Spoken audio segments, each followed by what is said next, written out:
Hey everybody, we have a new episode of the What's Your Why podcast out now with Mark Knutson, Executive Director of the Fargo Marathon, owner of Go Far Events.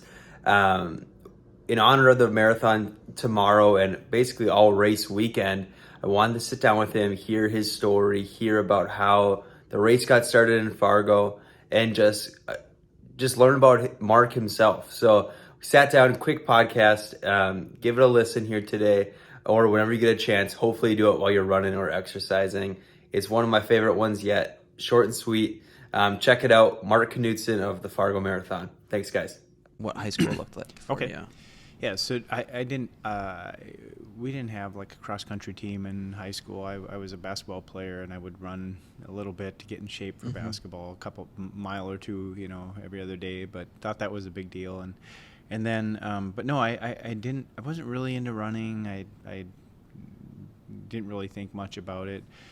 Had gone to college at Morehead State, and then a few years after that, I suppose I was about 25, and I ran into a friend of mine from high school, and he had moved to Minneapolis, and he was telling me he'd run Grandma's Marathon. Okay. And I said, well, really? You did? Kind of, because we were competitive in high school. Yeah. And I said, you ran 26 miles? And he's like, yeah. He says, great. He goes, I'm losing all this weight, and I'm fit. And I'm like, yeah, that's cool. I said, so it kind of got me thinking about it. I'm like, I think I can do that. So without knowing a thing about really distance running, I said, I'm going to sign up for this Grandma's Marathon and do it. And I had this old photocopied one-page thing from like a 1982 Runner's World magazine. Somebody had given me, here's how to train for your first marathon. Like, I didn't know anything. I mean, back then it's 1996, and we're wearing cotton socks and cotton t-shirts and basketball shorts, and I found these running shoes, these Nike shoes at J.C. Penney, and so that was that was my venture into the marathon world, and I ran Grandma's Marathon in 1996, and again I grew up with this mentality, like, don't drink too much water because you get a side ache from playing basketball, and so I'm running. It's 70 degrees that day, and it's like 65 degrees at the start, which is super warm for a marathon. I start running, and I didn't take my first drink of water till like mile 10. Oh. Which is a bad idea. Yeah. So by miles 18, 19, the wheels are coming off, and I'm just going, what the hell is this? This sucks. And so I just grit it out. I'm like, I got to get through this. I can't not finish this race. So it's run, walk, and it's, people are throwing food at you, and at the last 5 miles, you're taking whatever you can get, beer and strawberries and you name it. And so I finished that race. They whisked me into the med tent immediately because they could see I wasn't doing well. Stick an IV in me. This is before HIPAA. It was just like whatever. So they put an IV in me. They gave me 2 liters of fluid in the IV, and I'm just like, there's pictures of me. I look terrible, but I get done, and they put the IV in you, and you're like, oh, I feel great, like right away you just rebound, instead of having to drink 28 glasses of water for the next 10 days, So I'm like, oh my God, that was grueling. I am so done. I'm okay. One and done, bucket list, I'm done with marathons. And that was Saturday race in Grandma's. And then sure enough, the next day, the big newspaper spread, and they list all the results in the paper back when we were actually reading newspapers. So I look at this newspaper. There's my name, amongst whatever 10,000 people. And I'm like looking, and then it shows you how you did compared to everybody else in your age group. And I'm like, God, I actually finished in like the top 25%. I'm like, geez, maybe there's something here. Yeah. And so by the time we drove back from Duluth to Fargo that afternoon, Sunday, by 5 o'clock, I'd convinced myself I was going to do it again. Okay. And so that, as I say, that was kind of like the turning point, probably for running for me. The next year, I was going to run Grandma's. I signed up to do it again. I had a stress fracture of all things, so I made it about 19 miles and had to bail. But ever since I got done with that one, and and I just kind of fell in love with the running, and by then I was, running consistently every day, and just kind of, it was becoming very habitual for me, and almost like that drug you needed every day to get your day going, and so 96, 97, and continue to run for a couple of years, and would go do other marathons and local regional ones. We didn't have internet wasn't a big thing back then. We didn't have any any of that, so you had to read it in Runner's World magazine and find out about it. And then it was let's see, 2001. I was on the board for the Children's Museum here in Fargo, and I had this great idea. Let's start a half marathon. We'll call it Run for the Children, and we'll organize this half marathon for people. And and so we did, and these are small town races, weren't very big back then, but I think Shields gave us like $2,000 or $3,000 sponsorship. Awesome. And we had T-shirts and medals, and we were like, this is the coolest thing in the world. We had 300 people. Okay. And we thought it was the most amazing thing in the world. Yeah. It was great. And we had this crazy route. It was up in North Fargo, and you ran into Moorhead up by the beet plant, and it was nothing sexy about it. It was just like whatever. And then we got done with that, feeling really good about ourselves.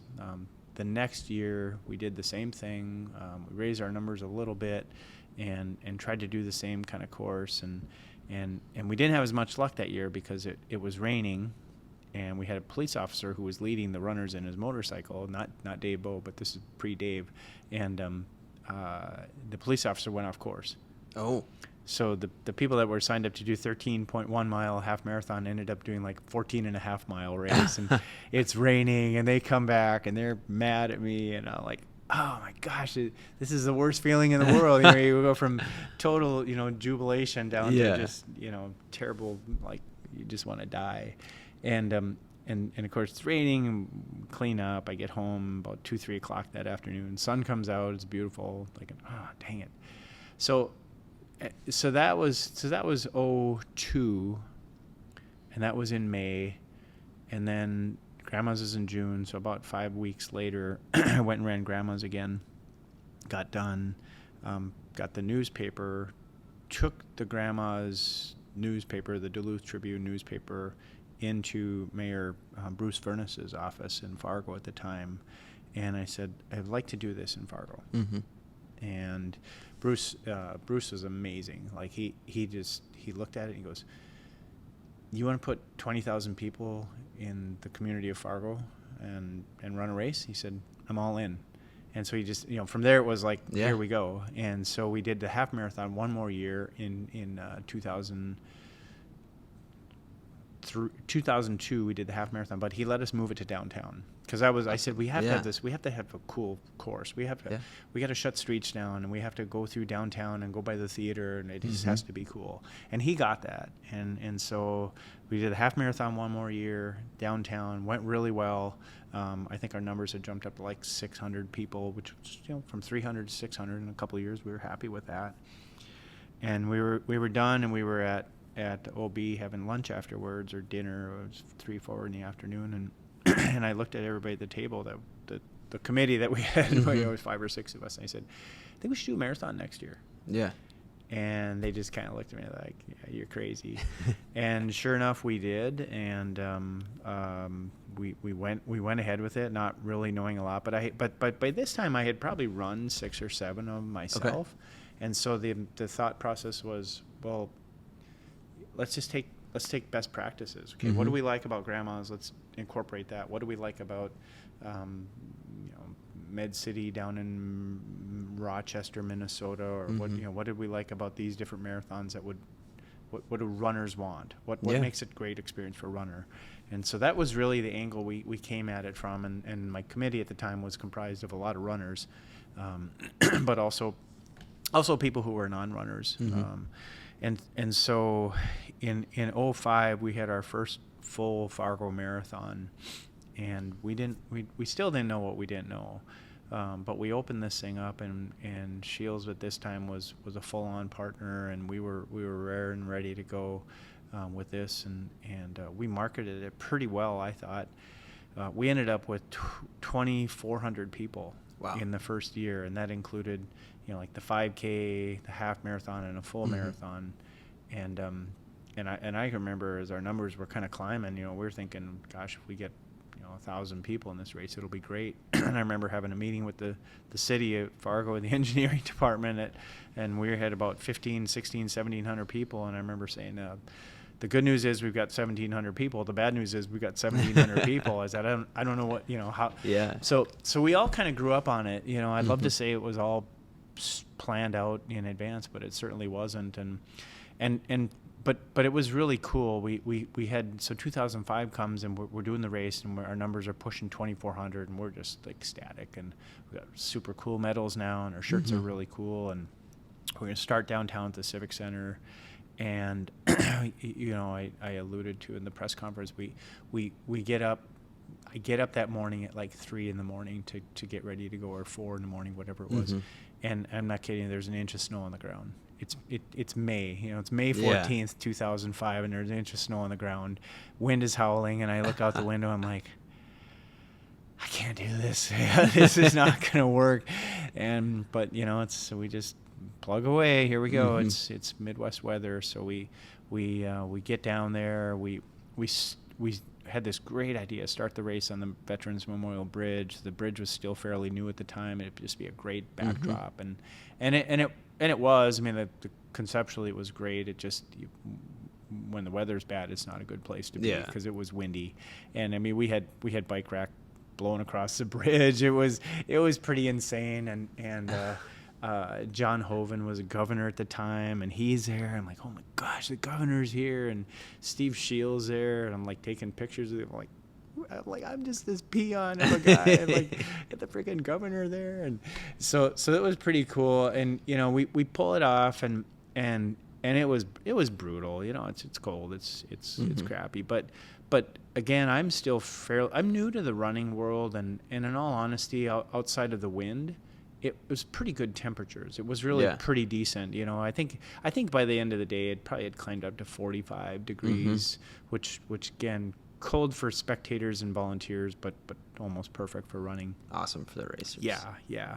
And so we get done, and I'm kind of beating myself up. I'm like, dang it, we're going to be laughing stock in the marathon world. Don't go to Fargo because it snows in May, or whatever. And then the next morning, I grabbed the newspaper, the local paper, on the very front page. I mean, there's a huge picture of a lady out on her front steps on like A Street down here in South Fargo, and she's in a parka, gloves, hat. There's runners going by her, and she's got this pot, and she's banging this pot with a spoon, and I'm just like, in the snow. I'm going, okay, we live in a different place. We live in a hardy place, and people are good here, and they want to do good things. So then I felt really good about it. I was like, that's kind of cool. And lo and behold, like 3 weeks later, the Fargo Dome called and said, hey, what would you think about putting the race up here? I'm like, all right. So I think we went from like 2,500 to 6,000. Wow. Then we went from 6 to 9, and 9 to 15, and eventually at our peak we had like 23,000 people. Wow. In the heyday of running, and running in general has slowed across the nation a little bit. It's the demographic has changed a lot. But yeah, we timed it right. I mean, we caught that ride, and we went with it hard, and so we rode it up, and then we weathered the storm, of course, with COVID, and things level off as they normally do, and so since COVID, it's kind of this regroup and rebrand and rebuild and try to get back to something like that. I'd love to see us get back to 15 to 20,000 people. So. I would love to see it too. Yeah. One thing that was a very long answer. It was a very long question, answer, but history. I appreciate it very much. Yeah. One thing I want to know is, the timing of the Fargo Marathon in May is perfect for somebody who's new to running, and their New Year's resolution is to get half marathon, 10K, full marathon. Yep. And it gives you that full 4 or 5 months to train for it. What is it like to be like maybe the key point of somebody's fitness journey throughout the entire year, or maybe the most kind of the in quotes fittest thing they've ever done? Is it cool to be a part of that? Yeah, I think it's very cool, and it's, you know, it hits home with me, you know, because that's kind of how I was too. Mm-hmm. When you're training for grandmas, which is in June, it was kind of the same thing. You know, I can remember, like, so 97 when I ran grandmas, that was the year of the big flood. We had the flood of 97 was you know, hellacious. And I can remember training that year, and, you know, we had about 130 inches of snow, and I'm a young, new, you know, 27-year-old father. I got a couple of kids at home, and, you know, you get up and you're like, oh God, we had another 8 inches of snow, and you shovel, then you go for an 8-mile run, and then you go to work, and then you come back, and the next day it's like another 8 inches of snow. It just didn't quit. So, you know, like I said, myself, going through that process, and then in the early days when we started the marathon, we would actually we would put on a training class for people. We had like 100 people in the training class, because to your point, I loved what it did for me, and I could see it with other people. Like, if you guys want to be on the marathon training class, let's do it. We'll help you. We'll do group runs together. We'll talk about nutrition. We would bring people in, talk about strength. We would talk about all kinds of injuries, and those were really cool days. I made some awesome friends, and just kind of building the groundwork for years to come. But yeah, it is fun, and especially here, you know, in this part of the country. With winter, you know, you get to New Year's resolution. We don't always have the most opportune, you know, places to train, and you're, you know, a lot of times if you're going to try to run outside, you're going to have to be prepared for bad weather, and the gyms and the treadmills have just, you know, mushroomed, you know, in the last 10 to 15 years, and everybody's moved inside, and so yeah, it is kind of cool. It gives you focus in you know, I mean, you know how tough it can be here, January, February, some long months, absolutely. And you're like, okay, I'm training for this. You know, it's something I'm going to sign up for, and keeps me going. So yeah. Gotcha. Well, I went through that back in 2019. I did the Fargo half. Yep. Back then, and it was awesome. It was that day was there was snow, sleet, rain, and it was like 40 degrees. But, you know, you finish at the end, and once you get past mile 2 or 3, you're just like an oven. Yeah. And so it's perfect for the runners, as you said. I think yesterday would have been awesome, the temperature, but just no smoke and no wind would be ideal, right? But now the other thing I'm curious about is, so the Midwest in general, not just Fargo, like activity is not super high on everybody's list. Or not everybody, but like a majority of people. What do you do, or maybe what does the race do in terms of like kind of trying to inspire people to maybe choose like the or the path of fitness or running when it comes to signing up for the marathon or stuff like that? Yeah, I think, you know, you talked about the New Year's resolution, and that is a big one, because the timing of our event. When we started, we were like, oh, we're going to be a great training run for grandmas. I mean, that's everybody was grandmas. I mean, that was the big one, and we're like, okay, we'll do the marathon. We'll just be a really good training race for people that want to do grandmas. Well, then it was like, well, no, just do Fargo instead of grandmas.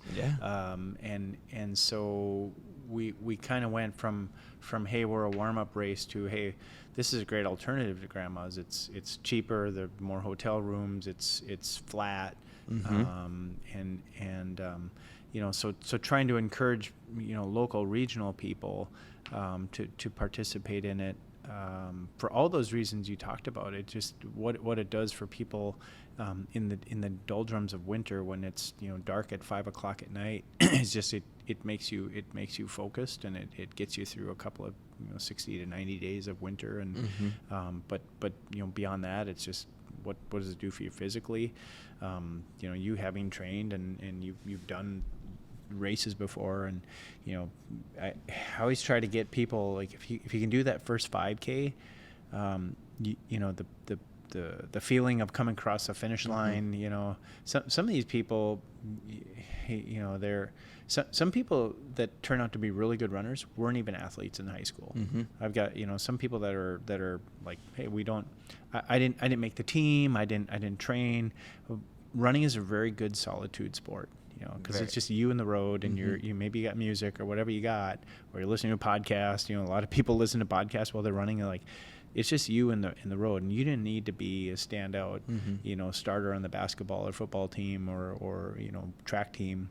But boy, I've seen some people that didn't participate much in sports turn into really good runners, and it's fun to see. It's just fun to see their confidence. You can just see, you know, I think back to those days of the training classes, and there were people that would come in like, again, wearing cotton sweatpants, and you know, just like me, they didn't know, you know, the technicality or the technical things of running, and so once they get that down, and you see their confidence, and then I've seen a lot of my friends that become even, I mean, they became better runners than me, you know, and I'm not a great runner. I think I can hold my own, but they, you know, they blossomed, and so it's fun. So you mentioned two things that I think, what I love about the Fargo race is that it's flat. And it's usually cool. Why do you think that more elite runners don't come to Fargo? It's flat and it's cool. It is a little bit of a windy road or windy marathon. So, you know, there aren't a lot of there's a lot of east, west, north, south directional changes, which will slow some runners down. That actually is a little bit more by design than anything else, and it has more to do with the weather. In the early days of the marathon, our turnaround point, believe it or not, was down at Rose Creek. So we'd get all the way out to about close to 52nd Avenue, and then turn them around, and then they got to head back north. Well, 9 days out of 10, we have a northwest wind in Fargo Moorhead. So these people were like, oh gosh, I go to Rose Creek and I got to turn around and run 12 miles into the headwind. And you know, again, we didn't know what we didn't know. We were just making this up as we go. And then we started to incorporate Moorhead into it.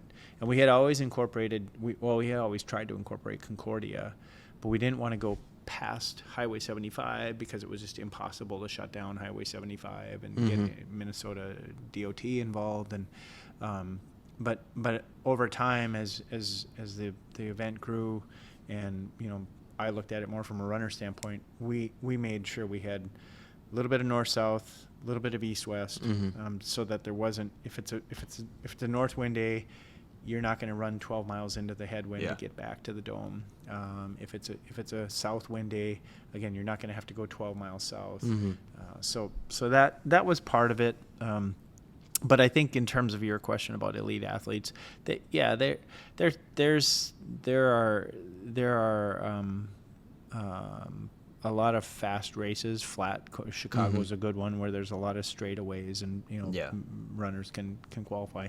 And I think just the notoriety of it, you know, it's crazy because Runner's World did an article a few months ago, and it was like the top 5 fastest marathons to run in the United States, and we're there.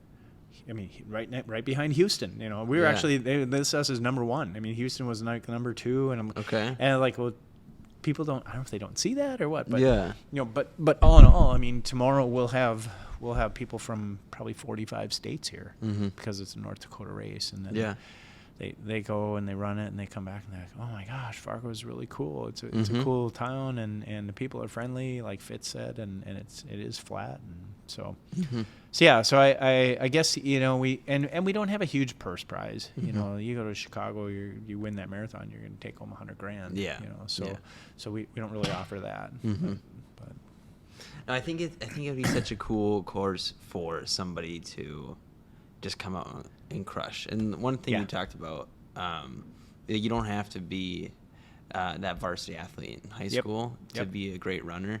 Because a lot of times high school is more like focused on team sports. And once you kind of find your own outside of high school, running can be there for everyone. But I think it's a cool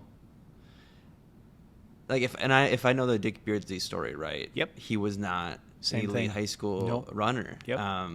And I think it provides such an awesome opportunity to have something Yeah. like his story Yep. come out in the marathon of Yep. Fargo. Yeah. Yeah. Beards is he's a perfect example of what we're talking about. I mean, farm kid, Mm-hmm. didn't have a lot of support growing up, and he's he is total farm kid. I mean, he's talked about they'd walk to school with their 22s, and they'd shoot Mm-hmm. critters along the way. They get to school, they'd throw the critter in the freezer at the school. They'd let him put it, and then they'd Mm-hmm. take it home and eat it. It's Yeah. like, geez, I mean that, and then this guy turns into be like one of the greatest marathon Mm-hmm. runners in the country, and then his 9 lives. I mean, that's a whole another podcast for you. But Yeah. I think you're right, and I do love that. I have a daughter who she just turned 30. She had a kid about 7-8 months ago, and she was kind of like that. She wasn't into team sports. Mm-hmm. She was pretty typical, but super smart kid. Went on, did really well in college. But once she got into college, Mm-hmm. and I never pushed this on any of my kids, but once she got into college, she's like, I'm not going to get that freshman 15. She started working out. She started running, and I mean there were days she could go run 6-8 miles and not think twice about it. Mm-hmm. Like and again, just like, and she's that way now. She works out every day, and so it doesn't whatever happened in high school doesn't need to define you for the rest of your life. So yeah. And I guess I'll ask just one more question, and Yep. that's when you think about the marathon and like how big of an impact it can have for people throughout the year, do you ever think about doing kind of more races throughout late summer and maybe even like mid-fall when it's like that perfect temperature, that fall temperature? I mean, we, I actually run the Beardsley race in Mm-hmm. DL, which is just a half marathon. I took that over a few years ago, and then we do the Halloween run, the Halloween half here in October in Fargo.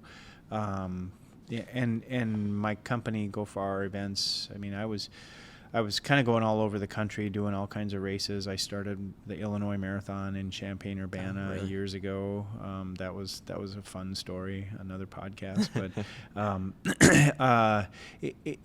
fall is a great time to run it. It's probably it's a competitive time though. Mm-hmm. I mean, in terms of other races, Yeah. there's a ton of good races around in the fall. Of course, Twin Cities Marathon is probably the big regional Mm-hmm. one, national one, I guess here that a lot of people will gravitate towards. But not Mankato, but